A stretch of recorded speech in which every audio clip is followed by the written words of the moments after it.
20 years building systems that keep people alive, and some kid in a $3,000 suit thought he could erase me for 90 grand. That's the number he saved.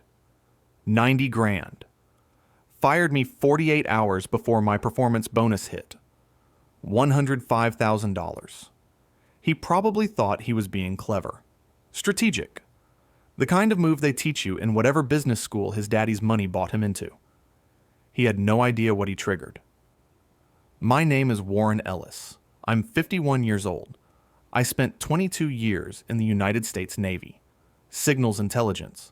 Started on submarines in the Pacific running encrypted comms through water so deep sunlight never touched it. Finished stateside doing counterintelligence work I still can't talk about at dinner parties. Not that I go to dinner parties. Lieutenant Commander when I hung up the uniform. After that, I drove my Chevy Tahoe to a parking lot in Arlington, Virginia, walked into Ashford Defense Systems, and didn't leave for 17 years. Same truck. 10 years old now. Faded Navy signals, intelligence decal on the back window. Parked it in the same spot every morning at 6:47 a.m. Lot B, third row, next to the concrete barrier where the paint was chipping. The security guards stopped checking my badge after year 2. They just waved me through. I was the chief encryption architect. Built the entire RSA 4096 encryption suite from scratch. Every line of code, every protocol, every failsafe. That architecture ran drone communications for the Pentagon. Fleet coordination across 3 carrier groups. Submarine operations in theaters I'm not going to name. When a pilot in the Middle East sent targeting data to command, my system kept that data invisible. When a submarine off the coast of somewhere classified sent a burst transmission at 0300, my encryption made sure the only people who read it were the people who were supposed to. That system was worth $55 million. Conservative estimate. I built it in a windowless room on the 4th floor that smelled like old coffee and ozone from the server racks. Fluorescent lights that buzzed at a frequency most people couldn't hear. I could. Spent 14-hour days in that room. Weekends. Holidays. My daughter Maggie's 8th birthday, I was running a patch because a vulnerability assessment flagged a potential exploit in the key exchange protocol. I called her from my desk at 9 p.m.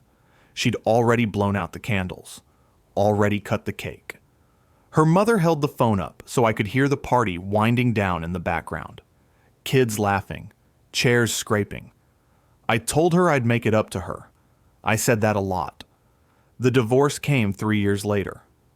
$1,400 a month in alimony. I didn't fight it.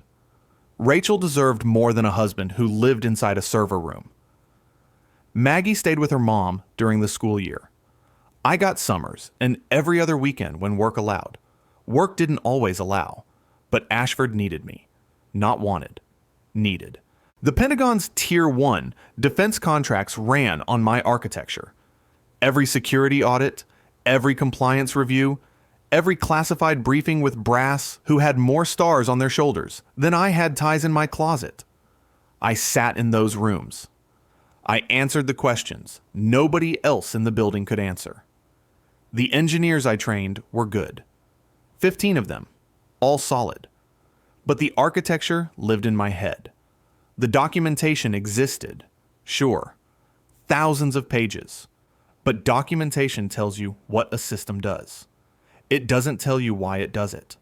It doesn't tell you what happens when you change one variable at layer 6 and the whole handshake protocol shifts downstream. That knowledge lived in one place. Me. The company's original founder understood that. Frank Ashford, retired Navy captain. The kind of man who kept a cigar in his desk drawer, but never lit it indoors out of respect for the building. He hired me personally, looked me in the eye across a mahogany desk that smelled like old leather and tobacco, shook my hand, and said, "Ellis, you're going to build something that matters, and I'm going to make sure this company never forgets who built it." Frank wrote my contract himself, sat with the company's attorney, a Navy JAG buddy of his named Tom Caldwell, and drafted every clause. Section 9, subsection 3. I didn't fully understand what it meant at the time. Frank told me to trust him. I did. Then, Frank retired. Sold his controlling interest to Charles Whitfield, a defense contractor from McLean with deep pockets and a talent for acquisition. Charles was fine, competent, kept the lights on, kept the contracts flowing, left me alone to do my work, which is all I ever asked. Then his son showed up, Kyle Whitfield, 28 years old, Northwestern MBA, Director of Operations. That was his title on day one, Director of Operations. He'd never operated anything more complex than an espresso machine. Designer haircut, perfectly styled, veneers so white they looked like they came with a warranty. $3,000 suit, slim fit, the kind of guy who calls a conference room a collaboration space and thinks that means something. If you've ever had a boss show up with a title they didn't earn and an opinion about work they don't understand, hit that like button and subscribe. His first Monday, Kyle walked into a classified briefing. Room 4, 12C, secured. 3 Pentagon officials, Colonel Davis, Deputy Secretary Hargrove, and a procurement liaison named Winslow, who I'd worked with for 6 years. We were 40 minutes into a review of the encryption suite's integration with a $380 million defense contract, the biggest contract Ashford had ever touched. Kyle opened the door without knocking. Didn't badge in. Just opened it. The Pentagon officials stopped talking. Colonel Davis looked at me. I looked at Kyle. He had a MacBook under his arm. No clearance badge. "Hey, just wanted to pop in," he said. "Get a feel for the workflow." Colonel Davis said nothing. The silence in that room could have cracked concrete. Kyle looked at the projection screen showing classified network architecture diagrams. Looked at the 3 uniformed officials. Looked at me. "This doesn't look like real business," he said. "More like maintenance. Let's schedule a sync later this week to talk about where we're actually heading strategically." He left. Door opened behind him. Colonel Davis turned to me. "Who was that?" "New Director of Operations," I said. "He doesn't have clearance for this room." "No, sir. He does not." Davis closed his folder. "We'll reschedule." That was Monday. Wednesday morning, 8:15 a.m., Kyle called me to the conference room on the 3rd floor, the one with the frosted glass and the long mahogany table that Frank Ashford had picked out himself. Kyle was sitting at the head. A woman from HR stood behind him holding a tablet, not making eye contact, like she was watching someone pull a pin from a grenade. "Warren," Kyle said. He didn't stand, didn't offer a handshake. "I've been reviewing the organizational structure, and I think we need to talk about modernization." I sat down. "We're pivoting toward a leaner operational model. Agile, scalable. The board wants fresh perspectives, new energy." He straightened his tie. "Your role as Chief Encryption Architect is being eliminated effective today." The HR woman's fingers tightened on her tablet. "Your access will be revoked at noon. Security will escort you to collect personal items. We'll provide a standard severance package. 60 days. I looked at him. 20 years of my life in this building. 17 at this company. My encryption suite, running on systems that kept pilots alive, kept submarines invisible, kept communications secure across half the globe. He didn't even know what RSA stood for. "Do you have any questions?" he asked. I had one. Just one. But I didn't ask it. Not yet. "I understand perfectly," I said. Kyle blinked. He'd expected something. An argument. A plea. Maybe he wanted me to mention my daughter's tuition. My alimony. The fact that I was 51 years old, and he was erasing me like a line item on a spreadsheet. "That's it?" he said. "That's your choice," I said. I stood, adjusted my jacket, walked to the door. The HR woman stepped aside like I was carrying something contagious. I stopped in the doorway. Didn't turn around. "Kyle, when's the performance bonus cycle close?" "Friday," he said. "But that's not really relevant anymore, is it?" I nodded once. "No," I said. "I suppose it isn't." I walked out. Down the hallway, past the server room on 4 where the hum of my systems vibrated through the walls like a heartbeat, past the break room that smelled like burnt coffee and vending machine sandwiches, past the lobby where the security guard who'd waved me through for 17 years wouldn't look at me, out the front doors, into the parking lot, Lot B, third row. My Tahoe sat there in the October sun, that faded navy decal catching the light. I got in, closed the door, sat there for exactly 90 seconds. Then I picked up my phone and called Tom Caldwell. If you've ever had someone cut you loose right before payday, thinking they were smart, hit that like button and subscribe. Tom picked up on the second ring. He always did. 20 years of friendship, 12 of it as my attorney, and the man never once let a call go to voicemail. Tom, it's Warren. I know who it is. What happened? Kyle Whitfield fired me this morning, effective immediately. Wednesday, bonus cycle, closes Friday. Silence on the line. 3 seconds. 4. Then Tom Caldwell, retired Navy JAG, the man who'd sat next to Frank Ashford drafting every word of my employment contract, said one thing. He fired you before the bonus hit. 48 hours before. Warren, does he know about Section 9? He doesn't know about any section. He doesn't read contracts. He reads LinkedIn. Tom exhaled. I could hear him opening a drawer. The sound of paper. The old leather portfolio he kept his notes in. Section 9, subsection 3. Upon payment of any annual performance bonus, all intellectual property rights for the core encryption suite, including but not limited to the RSA 4096 architecture, transfer automatically to the architect as individual proprietor. That's the one. But he fired you before the bonus was paid? Correct. Which means you're no longer an employee when the bonus cycle closes Friday. Also correct. Which means when the automated payroll system cuts performance bonuses on Friday at midnight, your bonus hits your account as a contractual obligation, not as employee compensation. It's owed regardless of employment status. Frank made sure of that. Paragraph 4 of the same subsection. I sat in my Tahoe. Engine off. October sun coming through the windshield warm on my hands. And when that payment processes, Tom continued, his voice the way it got when he was reading a legal document in his head, line by line, the IP transfer clause activates.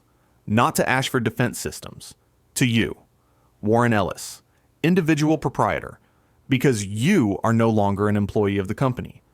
The assignment clause requires active employment to route IP to the corporate entity. No employment, no corporate assignment, the rights default to the creator. That's how Frank wrote it. That's how Frank wrote it. Tom paused. And nobody at Ashford has modified this contract. Not Charles, not legal, not anybody. Nobody's touched that contract in a decade. I checked last year when Charles brought Kyle on. Pulled my file from HR. Original signatures. Original terms. Notarized. Every page. Warren. Yeah. That encryption suite is worth $55 million. Conservative estimate. And in 48 hours, it belongs to you. I looked at the faded Navy decal in my rearview mirror. Frank Ashford had one just like it on his old Lincoln. 2 Navy men who understood that the most important thing about a system isn't what it does. It's who controls it. I'm not filing anything yet, I said. I'm going to wait for Friday. Let the bonus process. Let the clause trigger on its own. Clean. Automatic. Exactly the way Frank designed it. Smart. Don't touch anything. Don't call anyone at the company. Don't send a single email. I know. Warren. He saved 90 grand and lost $55 million. I know that too. I hung up. Drove home. My apartment in Falls Church. Small. Clean. A Labrador named Duke met me at the door. Tail going. Nose pushing into my palm like he knew the day had been different. I poured 3 fingers of Woodford Reserve. Not the daily drinker. The bottle I kept on the top shelf behind the cookbooks. I sat at my kitchen table. Duke put his chin on my knee. I scratched behind his ears and watched the sunlight move across the floor. Then I waited. Thursday was quiet. I didn't call anyone, didn't check my email. Took Duke for a long walk along the Potomac. Watched joggers and tourists and people living their regular lives while the clock ticked toward Friday. Maggie called that evening. She was a junior at Virginia Tech, biomedical engineering. Smart as hell. Smarter than me. "Dad, you sound different," she said. "Different how?"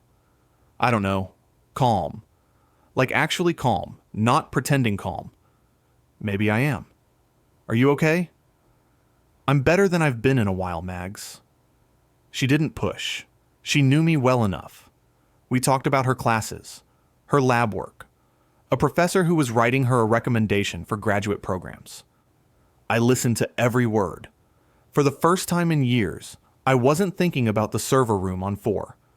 Wasn't thinking about patch cycles or vulnerability assessments or the next classified briefing. I was just listening to my daughter. Friday came. At Ashford Defense Systems, the automated payroll system processed year-end performance bonuses at 11:59 p.m. Every eligible employee, including contractual obligations to former employees whose bonus cycles were already locked before termination. The system didn't know I'd been fired. The system didn't care. It followed the rules. $105,000. Direct deposit. Routing number ending in 4471. At 12:01 a.m. Saturday morning, the transfer clause in Section 9, Subsection 3 activated. The RSA 409 6 encryption suite. Every line of code, every protocol, every failsafe, every integration layer connecting Pentagon drone comms and fleet coordination and submarine operations across 3 theaters ceased to be the intellectual property of Ashford Defense Systems. It became mine. Legally, irrevocably mine. I slept better that night than I had in 17 years. Monday morning, Tom Caldwell filed the intellectual property transfer documentation with the U.S. Patent and Trademark Office. Case number 2024-IP-88471. Simultaneously, he sent a certified letter, return receipt requested, to Ashford Defense Systems Legal Department. The letter was 4 pages, single-spaced. It cited Section 9, Subsection 3, paragraph by paragraph.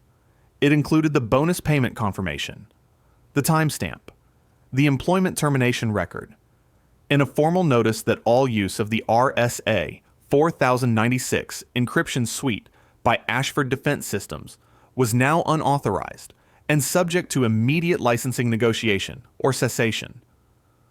The letter arrived at Ashford's legal department at 10:14 a.m. on a Tuesday. I know the exact time because of what happened next.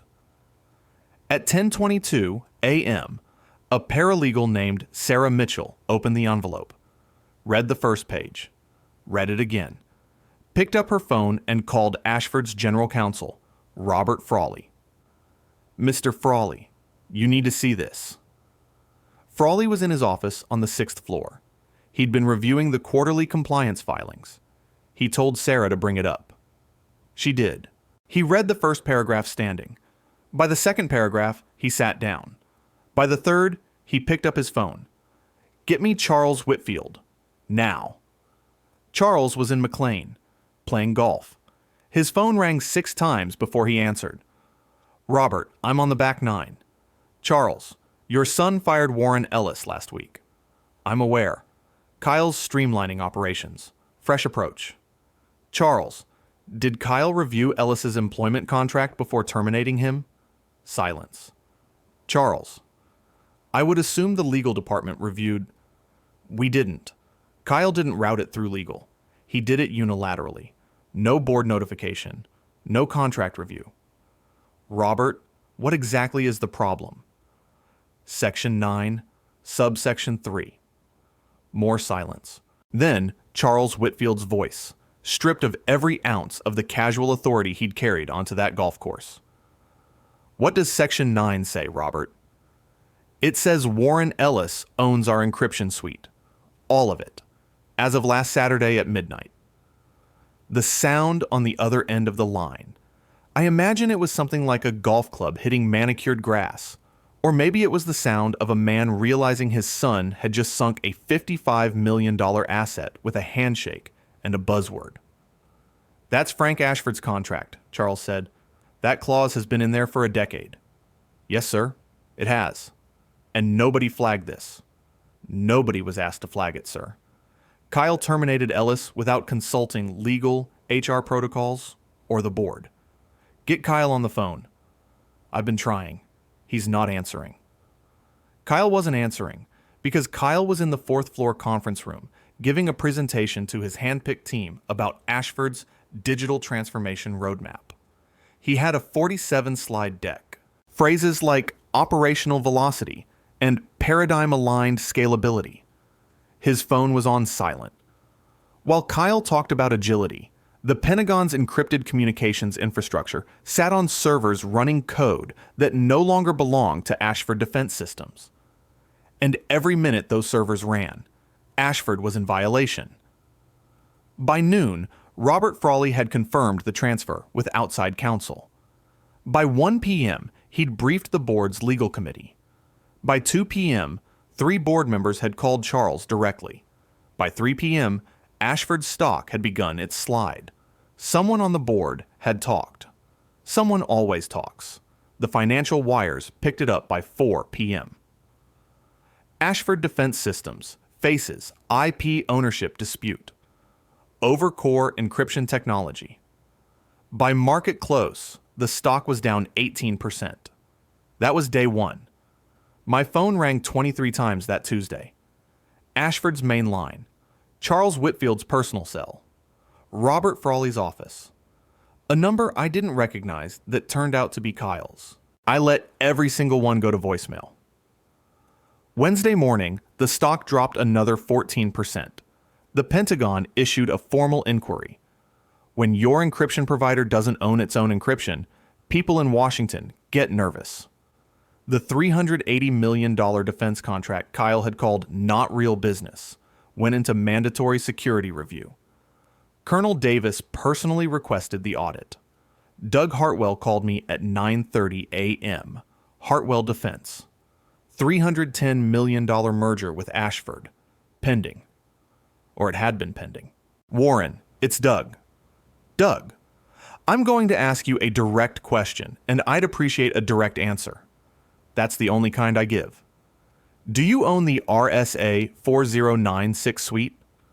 As of Saturday at 12:01 a.m. Yes.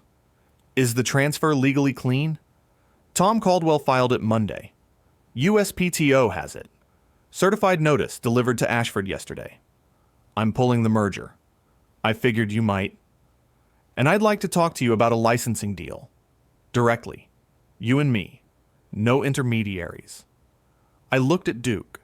He was lying on the kitchen floor with his chin on his paws, watching me with that expression Labradors get when they know something important is happening, but they're content to just be in the room. I'm available Thursday, I said. Thursday works. I hung up. My phone buzzed again. Kyle Whitfield, the 14th call. His name sitting on my screen like a small, desperate thing. Click. By Thursday morning, Ashford's stock had cratered 43% from where it sat the day Kyle fired me. 43%. $310 million in market capitalization, gone. Evaporated like condensation off a server rack. The merger with Hartwell Defense was officially dead. Doug Hartwell's legal team had issued a formal withdrawal letter at 7 a.m., citing material change in the target company's intellectual property portfolio, which is lawyer talk for, they don't own what we were buying.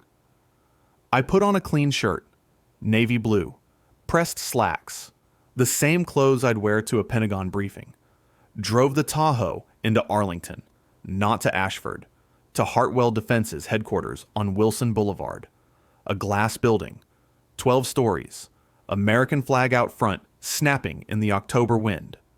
Doug Hartwell met me in his corner office on the 11th floor. He was 63. Former Army, not Navy, but I didn't hold it against him. Gray hair cropped short, firm handshake. The kind of man who poured his own coffee and didn't apologize for the mug being chipped. He had 2 attorneys with him.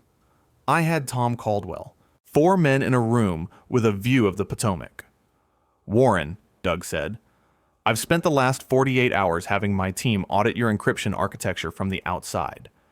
Every Pentagon integration point, every compliance certificate, every security audit going back 9 years. And it's the most elegant defense infrastructure I've seen in 30 years of contracting. You built something that works, actually works, not slide deck works, operationally works. That was the idea. Doug leaned back, looked at me the way officers look at each other when they're about to talk numbers.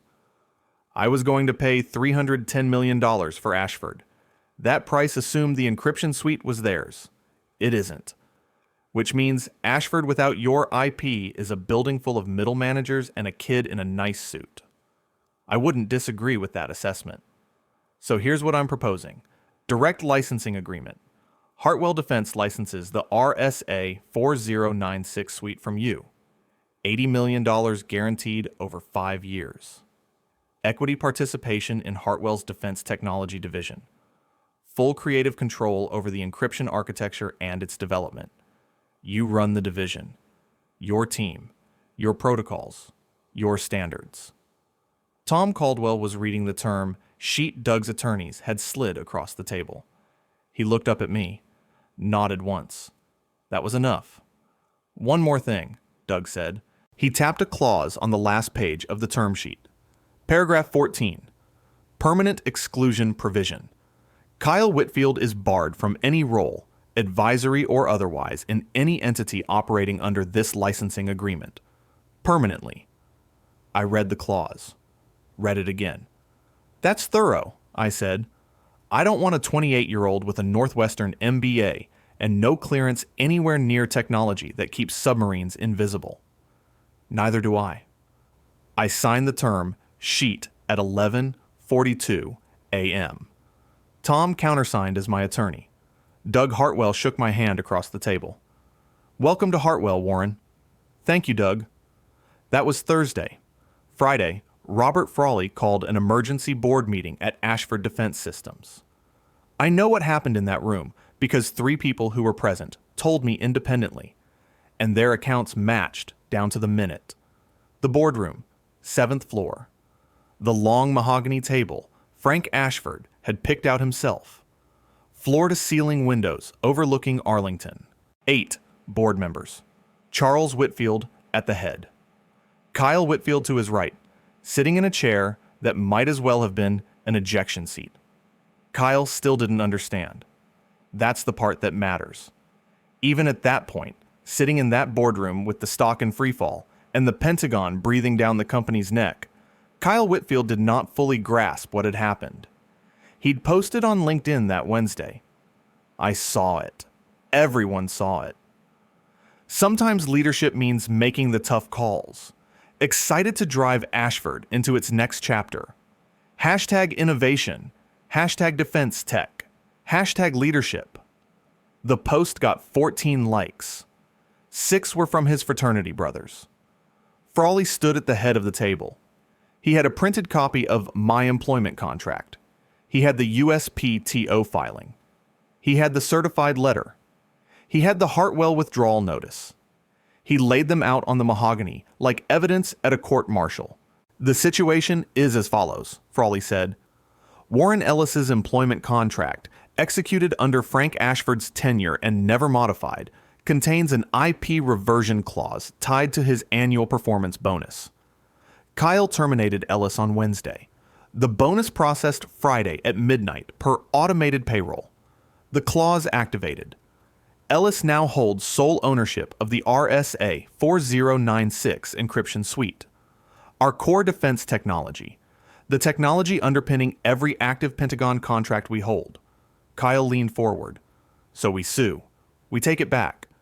He was our employee. He built it on our time.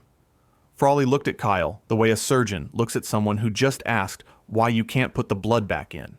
The contract is ironclad. Frank Ashford drafted it with outside counsel, specifically to protect the architect, specifically to prevent exactly what you did. There is no legal pathway to reclaim this IP. We have consulted 3 outside firms. The answer is unanimous. This is ridiculous, Kyle said. He's one guy. One old engineer. Charles Whitfield spoke for the first time. Kyle, stop talking. The room went quiet.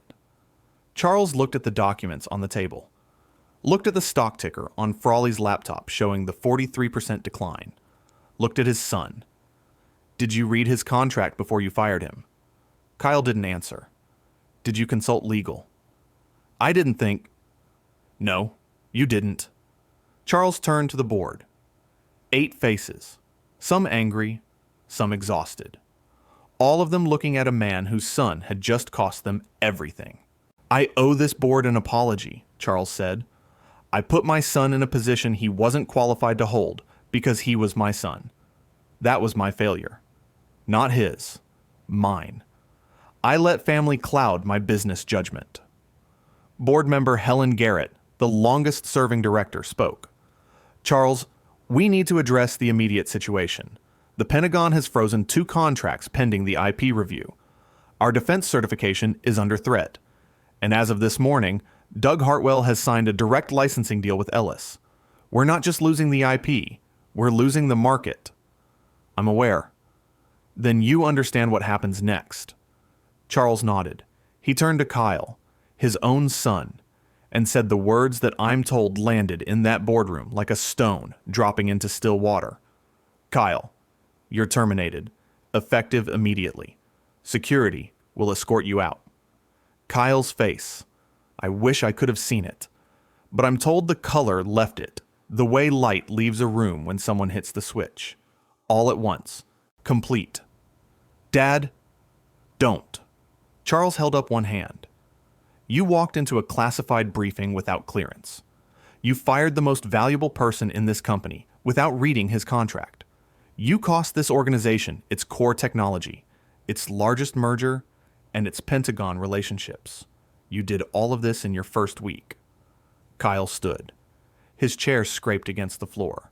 The same sound chairs make when the party's over and everyone's going home. Security arrived. 2 guards. The same 2 who'd escorted me out of the building 8 days earlier.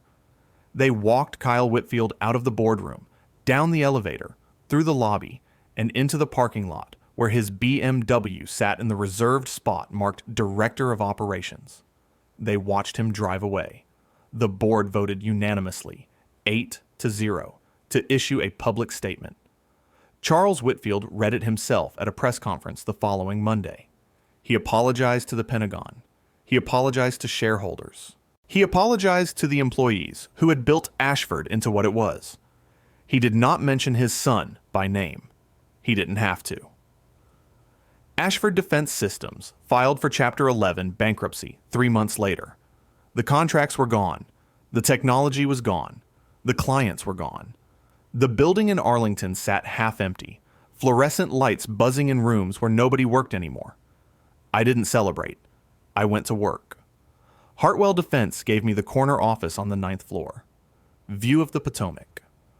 I brought one personal item, a silver pen Frank Ashford had given me my first year, engraved.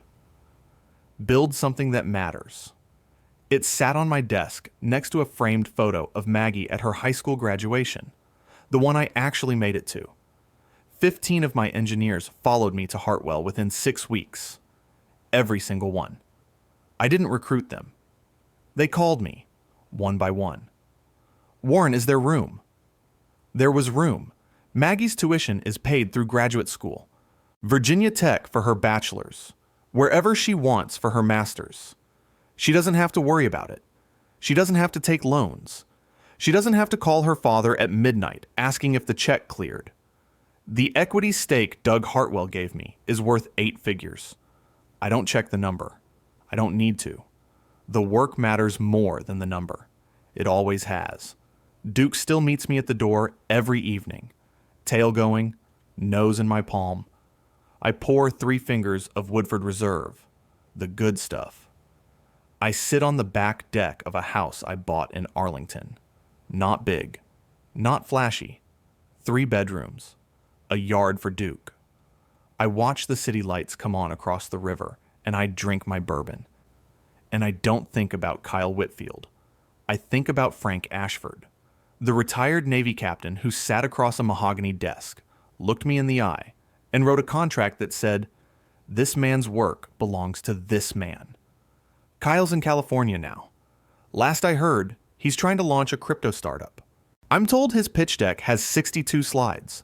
I'm told it uses the word disruption 14 times. I don't wish him harm.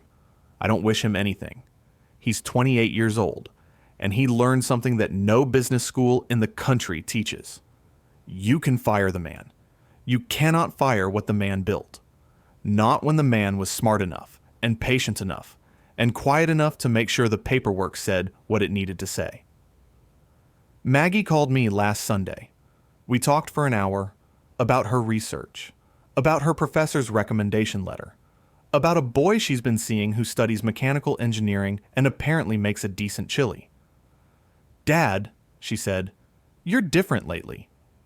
"Different how?" "You're actually here. Like when we're talking, you're actually here, not somewhere else." Maybe I am. I like it. Me too, Mags. I sat on the deck after we hung up, Duke at my feet, bourbon in my hand. October air cool on my face. The Potomac somewhere out there in the dark, moving the way it always moves. Steady, patient, not asking anyone's permission. Sometimes justice doesn't roar. It sits in a clause nobody reads, in a contract nobody checks, written by a man who understood that the most dangerous thing in any organization isn't the person with the title. It's the person who built the floor they're standing on. If you enjoyed this story, hit that like button and let me know what you think in the comments. And if you haven't subscribed yet, subscribe and ring that notification bell to get alerts about new stories like this one. Thanks for watching. See you in the next video.